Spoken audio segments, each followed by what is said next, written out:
Bonsoir les amis, j'espère que vous allez bien. Alors, combien de fois tu as tradé les cassures des lignes de tendance ou des supports récents dans l'espoir de te faire beaucoup d'argent dans le but d'aller te venger de ton ex pour lui dire que ta vie a changé, mais que malheureusement le plus se retourne contre toi et au lieu que tu gagnes de l'argent, tu en perds. Combien de fois? Plusieurs fois je suppose. Et bien moi aussi, j'en ai perdu plusieurs fois. Et en ce moment précis, on ressent de la frustration, on ressent un dégoût puisque tout est déprogrammé.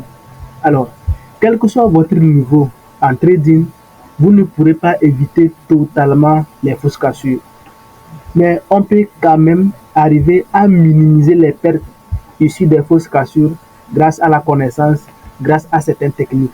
Alors, dans cette vidéo, je vais essayer de partager avec toi certaines connaissances, certaines techniques qui vont te permettre de mettre la différence entre une vraie et une fausse cassure dans le but de bien déterminer les vraies cassures et bien les trader comme celle-ci, comme celle-là, comme celle-ci, comme celle-là et te faire beaucoup d'argent pour enfin prendre ta revanche sur ton ex qui t'a quitté parce que tu galérais. Bienvenue pour le compte de cette nouvelle vidéo. On y va et c'est parti. Alors, comment distinguer les vraies cassures des fausses? Premièrement, vous devez savoir que ce ne sont pas des règles générales et absolues. Donc, tout ce que nous allons voir ici ne sont pas automatiques. Ça veut dire que ce n'est pas parce que nous allons parler de ça que lorsque vous allez voir ces éléments sur un graphique, vous allez conclure automatiquement que ici, il y aura une cassure ou bien ici, il n'y aura pas de cassure. Ce n'est pas ça le but de cette vidéo. Le but, c'est que lorsque vous allez voir ces éléments réunis sur un graphique, vous allez conclure que les chances sont réunies ou bien il y a une probabilité de chance élevée pour qu'il y ait ou bien pour qu'il n'y ait pas de cassure. D'accord. Alors, dans cette vidéo, nous allons voir trois points essentiels. D'accord. Premièrement, nous verrons le cas des cassures après les consolidations. En second, nous verrons les bougies cassantes. Et enfin, nous allons parler des figures chartistes. D'accord. Nous allons commencer maintenant avec le premier cas qui concerne les cas des cassures après les consolidations. Nous allons nous poser une première question. C'est quoi une cassure? D'accord. Alors, on parle d'une cassure lorsque, par exemple, le prix vient percer soit votre support, soit votre résistance, soit votre ligne de tendance. D'accord. Alors, si on prend un exemple, voilà, nous avons une résistance qui est là. Le prix arrive de la résistance. Normalement, le prix devait être repoussé à la baisse. D'accord. Et finalement, le prix vient, il perce notre résistance et il clôture là. Là, en ce moment, on parle d'une cassure. La deuxième question, c'est pourquoi est-ce qu'il y a des cassures? Pourquoi ce prix-là est venu casser notre résistance? La réponse est toute simple. La résistance a été sautée parce qu'il y a une force acheteuse. C'est-à-dire que tous ceux qui ont commencé par vendre ce marché à partir d'ici en allant sont beaucoup plus nombreux que tous ceux qui sont positionnés ici à la vente. Et c'est ça qui a fait que lorsque le prix est arrivé sur le niveau, il a cassé le niveau. Parce que ceux qui se sont positionnés ici vendeurs, s'ils étaient nombreux, plus que ceux qui étaient en train d'acheter le marché, vous allez voir que ce niveau-là allait rejeter le prix vers la baisse. Donc c'est la force acheteuse qui signifie ou bien qui explique la cassure de la résistance. D'accord. Alors le cas des cassures après les consolidations. Donc ici, vous devez noter qu'il s'agit spécifiquement des cas des marchés qui sont en tendance. Peut-être un marché qui est dans une tendance haussière après qui consolide, ou bien un marché qui est dans une tendance baissière et après qui consolide. C'est de ces deux cas que nous allons parler. Alors, lorsque vous êtes en face d'un marché en tendance et à un moment donné le prix commence par consolider, vous devez vous attendre d'abord à une cassure. Mais ce que vous devez savoir également, on ne peut pas anticiper une cassure. Vous devez attendre pour avoir une cassure d'abord avant de prendre une décision. D'accord. Si on prend cet exemple, voilà, nous étions dans un marché aussi. Et lorsque le prix est arrivé à ce niveau, le prix a commencé par faire une consolidation. Et ici, on s'attend seulement à deux scénarios. Soit le prix casse à la hausse, comme ça, ou bien le prix vient casser à la baisse. Donc voilà les deux scénarios auxquels on s'attend. Et si on venait à avoir une cassure à la hausse, Ça veut dire tout simplement que c'était juste une période de repos, le prix est en train de se reposer et donc le prix veut continuer par aller à la hausse. C'est la signification. Et dans ce cas, on va dire que ici était simplement pattern de continuation. Mais si on a une cassure à la baisse, on va conclure tout simplement que le prix veut retourner à la baisse. D'accord? Et ça veut dire également tout simplement que ici également était un pattern de retournement. Donc pour dire que lorsque vous voyez un marché en tendance et après vous voyez ce marché faire une consolidation et vous avez une cassure de part et d'autre, ces cassures-là ont une probabilité de réussite élevée. Vous devez savoir que c'est toujours dans les temps frames supérieurs que vous devez voir toutes ces choses-là. Mais on peut également les voir dans les temps frames inférieurs lorsque nous sommes en train de faire ce qu'on appelle la gestion de position, la gestion des trades. Supposons j'ai pris buy à ce niveau, d'accord, et je suis en train de manager ma position. Alors, ici, comme ça, je vais savoir tout simplement, ou bien je vais me dire tout simplement que si j'ai une cassure à la hausse, là, je vais toujours tenir mes positions. Ça veut dire que le prix peut potentiellement continuer par monter. Mais si j'ai une cassure à la baisse, ça veut dire également que le prix peut potentiellement revenir à la baisse, revenir au point de départ. Donc, je vais tout seulement sortir de position. Si nous voulons également prendre l'exemple de, c'est la même chose. Ici également, c'est une consolidation. Parce qu'on parle de consolidation lorsque le prix est bloqué entre deux niveaux. Et comme on peut le constater, le prix est bloqué entre ce niveau-là. Le prix est bloqué aussi entre ce niveau. Donc, c'est également une consolidation. Comme on l'a dit à ce niveau, on s'attend également à deux choses. Soit une cassure à la baisse, soit une cassure à la hausse.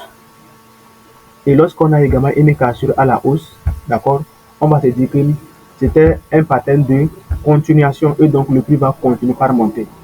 Et maintenant, si on a également une cassure à la baisse, on peut se dire que le prix peut potentiellement revenir au point de départ. Et même chose pour la gestion de position. Lorsqu'il y a une cassure à la hausse, ça veut dire que je vais tenir mes positions. Et lorsqu'il y a une cassure à la baisse, ça veut dire également que je dois sortir parce que le prix peut repartir à la baisse. Donc, on va voir quelques exemples sur le marché. Eurocal. Je ne vais pas donner beaucoup d'exemples. Vous allez aller vous-même sur les marchés pour voir les exemples. D'accord. Si on veut prendre l'exemple de Eurocal, voilà, nous étions sur un marché haussier. La hausse a commencé d'ici jusqu'à ce niveau-là. Et qu'est-ce qu'on a remarqué? Lorsque le prix était arrivé à ce niveau, il a fait quoi? Une consolidation. Donc le prix a consolidé après une longue période de hausse. D'accord? Et donc quand le prix consolidait, on savait qu'il y aurait une cassure de part et d'autre. Soit le prix devait casser à la hausse pour que la tendance haussière puisse continuer, soit le prix allait casser à la baisse pour que le marché puisse se retourner. Et on a eu la cassure à la baisse lorsque la bougie a clôturé à ce niveau-là. Vous voyez? Et nous sommes en train d'assister à la baisse.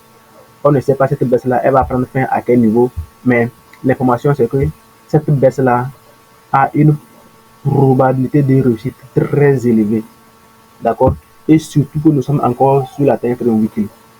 D'accord? Et si on veut prendre également un autre exemple, nous avons eu également une consolidation ici, après une longue période de hausse. Voilà. Et lorsque le prix a cassé à la hausse, vous voyez ce qui s'est passé. Après la cassure ici, vous voyez, le prix est allé à la hausse jusqu'à ce niveau. Donc ici, on pouvait augmenter les positions ou bien on pouvait juste utiliser ça pour faire ce qu'on appelle la gestion de position. D'accord? Donc nous allons continuer avec le point 2 qui parle de la bougie cassante. La bougie cassante fait aussi allusion au momentum. D'accord? Alors ici, la bougie cassante est vraiment déterminante dans le fait de savoir s'il s'agit d'une vraie cassure ou bien s'il s'agit d'une fausse cassure. D'accord? Et ce qui est conseillé d'abord, c'est d'avoir des bougies impulsives. Il faut que ce soit une bougie impulsive qui casse soit votre résistance, votre support ou bien votre ligne de tendance. Et lorsqu'on parle d'une bougie, impulsive, on fait allusion aux grosses bougies, comme par exemple une bougie de cette manière-là. Là, on fait allusion aux bougies impulsives. D'accord? Et si la bougie cassante, ce sont des bougies d'indécision, on doit beaucoup faire attention et attendre d'autres confirmations supplémentaires avant de conclure à une quelconque cassure. D'accord. Alors, même lorsqu'il s'agit également d'une bougie impulsive, ce n'est pas encore suffisant pour qu'on puisse conclure à une cassure. La question qui va se poser par rapport à la bougie impulsive, c'est de voir la partie du corps qui casse votre niveau et la partie du corps qui est dans le niveau. Je prends un exemple. On suppose que nous avons une bougie impulsive qui vient casser notre résistance de cette manière. Alors, la remarque que nous allons faire, c'est que la partie qui est à l'intérieur de notre résistance est supérieure à la partie qui est à l'extérieur. Et dans ces conditions, on ne doit pas se précipiter pour conclure à une cassure. Parce que ici, ce n'est pas encore suffisant. On n'est pas loin d'avoir une autre bougie, la bougie qui va naître par après, faire comme ça, venir englober, d'accord, et assister à un retournement. Alors, si nous sommes en face d'une bougie impulsive qui casse le niveau, mais que la partie du corps cassante est inférieure à la partie qui est à l'intérieur du niveau, là, on va attendre pour avoir d'autres confirmations. Et lorsque je parle de d'autres confirmations, il faut attendre pour voir les autres bougies qui vont être, comment elles vont se comporter. Si, par exemple, après cette bougie-là, on a encore une bougie haussière de cette manière-là, il faut aussi attendre avoir peut-être une troisième bougie comme ça. Alors, qu'est-ce que je veux dire? Je veux dire que si la partie du corps qui casse est inférieure à la partie qui est restée à l'intérieur, il faut attendre pour avoir le comportement des deux autres bougies qui vont naître avant de conclure à une cassure. Par exemple, si on a un scénario comme ça, là on sait que la probabilité de chance pour que ce soit une vraie cassure est tellement élevée. Donc quand on a une cassure comme ça, il faut attendre voir le comportement des deux autres bougies qui vont naître, ou bien de la bougie qui va naître. Parce que lorsqu'on a une cassure comme ça, la bougie qui va naître aussi peut être une bougie comme ça. Et là, on peut se dire que, parce qu'on a deux bougies impulsives, et là on peut se dire qu'il y a une cassure. Ou bien, on peut avoir une bougie d'indécision qui va naître, une bougie bizarre.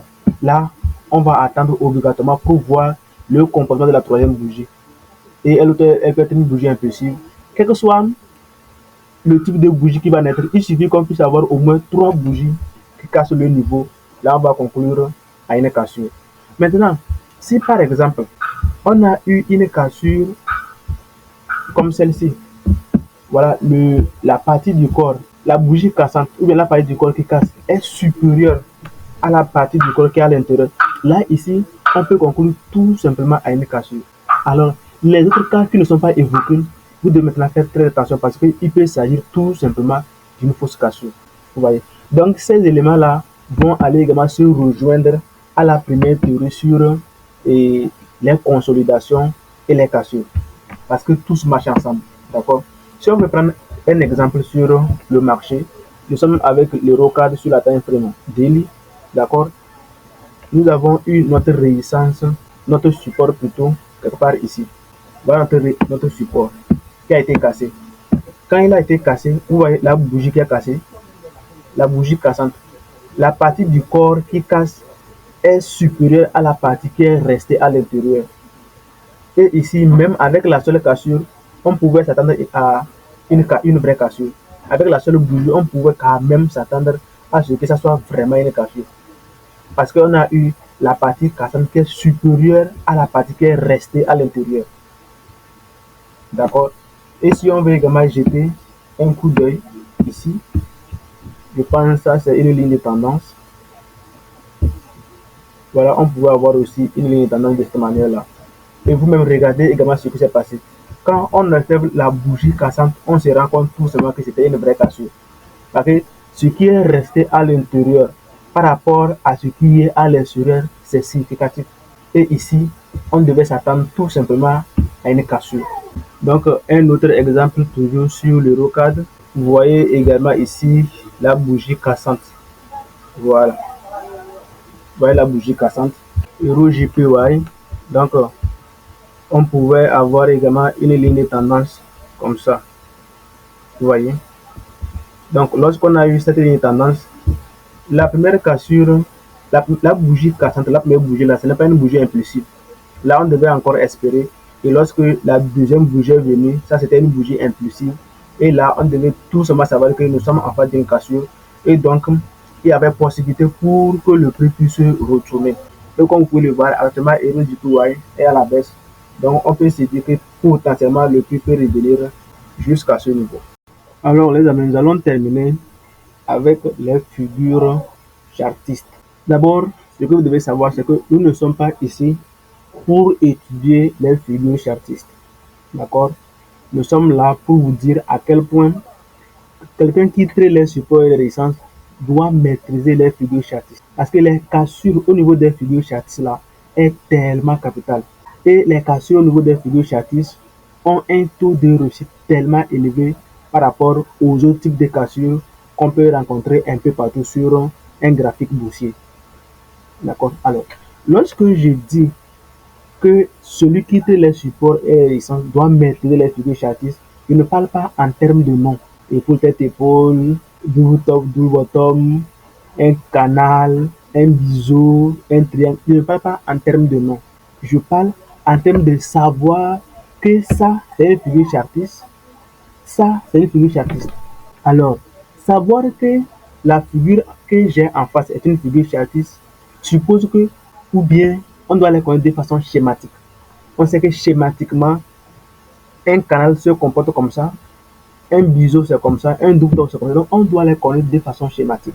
En plus, les connaître de façon schématique ne suffit pas encore parce que sur un marché réel, la manière dont on les présente schématiquement, ce n'est pas de cette manière que tu peux les voir sur un marché.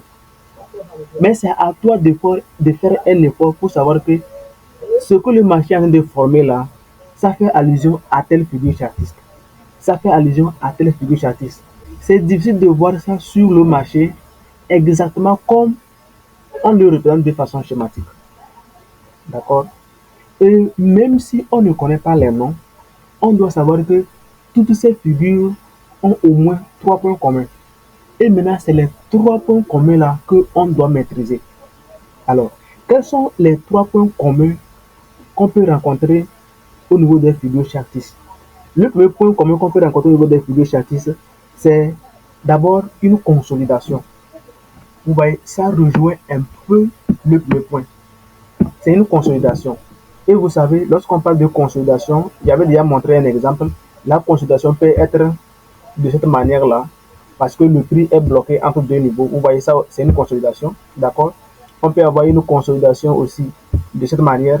Le prix est aussi bloqué entre deux niveaux. Vous voyez? C'est une consolidation. On peut avoir une consolidation de plusieurs manières. Vous voyez? On peut avoir aussi une consolidation de cette manière-là. Vous voyez? Donc, on a un niveau là-bas. Et on peut avoir aussi quelque chose de cette manière. Vous voyez? C'est aussi une consolidation. Déjà, quand on voit comme ça fait déjà allusion au figure chartiste. Même si on ne connaît pas le nom. Ici, par exemple, c'est un canal aussi. Même si on ne connaît pas les noms, on sait déjà que ça fait allusion aux figures chartistes. Vous voyez? Donc, le premier point commun, c'est que le prix forme une consolidation. Maintenant, le deuxième point commun, c'est qu'il forme également des niveaux clés. Quand on parle de niveaux clés, on fait aussi allusion à plusieurs touchés de ces niveaux-là. Donc, si par exemple, on devait avoir un marché dans cette consolidation, vous allez voir que les niveaux sont créés et ces niveaux-là, le prix touche ça à plusieurs reprises. Et vous devez savoir que lorsque le prix touche comme ça à plusieurs reprises, c'est tellement intéressant. Plus le niveau est touché à plusieurs reprises, plus il est important. Également ici, on peut avoir quelque chose comme ça, vous voyez, le prix touche ces niveaux-là, en les touchant, il crée des niveaux clés.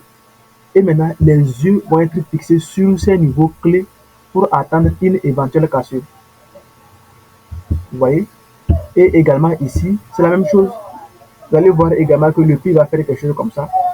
Donc, comme je l'ai dit, la représentation schématique n'a rien à voir avec ce qui se passe réellement sur le marché. Sur le marché, on peut ne pas avoir ça exactement. Vous voyez? Et maintenant, le dernier point commun, c'est une cassure. Vous voyez? Donc, après ça, vous allez voir que le prix va faire une cassure. Donc, on peut avoir une cassure par ici. Voyez-vous? On peut avoir une cassure par là. Voyez-vous? On peut aussi avoir une cassure par ici. De part et d'autre, vous voyez, on peut avoir une cassure de part et d'autre. On peut aussi avoir une cassure par le haut également ici. On peut aussi avoir une cassure également à ce niveau. Donc voilà, c'est les 3 points qui caractérisent les fibres chartistes. Donc on prend quelques exemples également sur le marché. Donc par rapport aux fibres chartistes. Donc le premier point, on a dit quoi? Le prix fait une consolidation. Alors quand on regarde le GBP cadre sur la time frame monthly, on peut voir quelque chose comme ça. Voilà.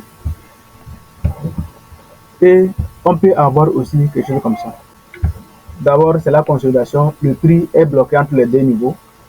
Deuxième chose, vous voyez, le prix crée des niveaux très intéressants. Et je venais de dire que plus le niveau est touché, plus il est important. D'accord? Quand un niveau est touché plusieurs fois et il se fait casser, le marché peut se retourner vraiment. Et ensuite, on a une cassure. Et cette cassure qu'on a eue ici était une cassure qui signifiait que le marché pouvait vraiment aller à la baisse.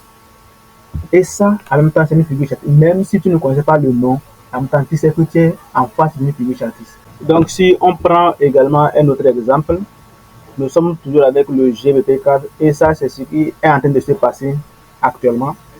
On pouvait tracer quelque chose comme ça. Vous voyez, c'est pas fini. Et on voit maintenant que notre consolidation a pris corps. Voilà la consolidation qui a eu bel et bien lieu. D'accord? Et même, ce n'est pas encore fini. On pouvait également tracer un autre niveau ici. Vous voyez? Pour avoir beaucoup plus confiance. Donc, l'autre niveau également est tracé. Et c'est fini. Donc, premièrement, le prix était dans une consolidation de niveaux dans lesquels le prix est en train d'évoluer. Il ne peut pas sortir plus haut, il ne peut pas aussi sortir plus bas. D'accord? Et par après, on a eu la cassure. Donc, les niveaux clés également sont déjà formés. On a eu aussi la cassure. Et même, vous voyez également la bougie cassante. La première bougie, ce n'était pas intéressant. Et la deuxième bougie, c'est une bougie impulsive. Donc, conclusion, c'est une cassure. Alors, les amis, comme je l'ai dit, par rapport aux figures chartistes, elles sont importantes aussi bien dans l'analyse que dans les confirmations. D'accord? Donc, par exemple, ici, c'est levé 151 secondes. Maintenant, le prix est déjà dans ma zone. Donc, je suis en train de chercher une confirmation pour acheter. Ça veut dire quoi? Ici, j'ai déjà eu une figure chartiste qui est là. Si je venais à avoir une cassure comme ça veut dire que la probabilité de chance est tellement élevée pour qu'on puisse voir le prix arriver au moins sur le niveau là, avant de penser à ce que le prix aille également chercher ce niveau. D'accord? C'est tellement important. Et donc, si vous avez certaines difficultés ou bien des choses que vous ne comprenez pas, vous pouvez me revenir et je vais vous aider à mieux comprendre. D'accord? Donc, on est ensemble et ciao, ciao.